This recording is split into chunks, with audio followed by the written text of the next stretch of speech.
Née aux alentours de l'an 600, elle serait l'une des filles de saint Romary, fondateur du premier monastère de femmes de Lorraine au Saint-Mont avec Amé, celui qui donna son nom à la ville de Remiremont, le mont de Romary.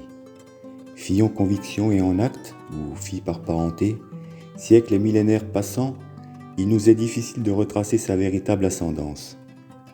Elle fut l'une des toutes premières abbesses de Remiremont, la troisième, vers l'âge de ses 30 ans, et mourut probablement cinquantenaire. D'abord prénommée Sigoberga, son nom de baptême d'origine mérovingien à la consonance germanique, puis, plus tard, selon la légende, à force de verser trop de larmes suite à ses méditations sur la passion du Christ, elle perdit la vue, et on l'appela alors Cécile, évoquant étymologiquement l'idée de cécité.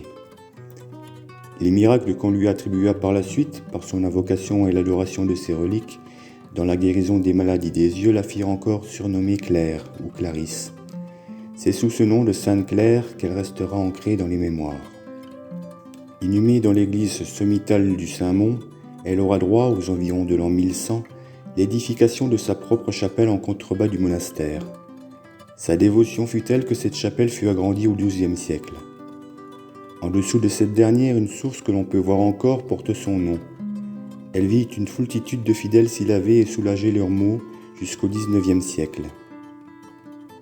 Arrivant la Révolution, la chapelle fut détruite, non sans avoir donc, durant cette grande période du Moyen-Âge, vu un grand nombre de pèlerins durant 7 siècles soulagés et guéris de leurs maux relatifs à la vue.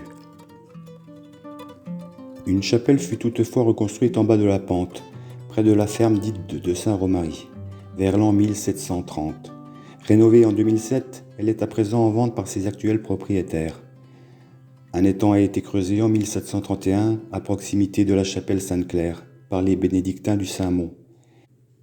Sainte-Claire est la sainte patronne des aveugles et des malvoyants et bénéficie dans le calendrier grégorien d'une fête locale le 12 août.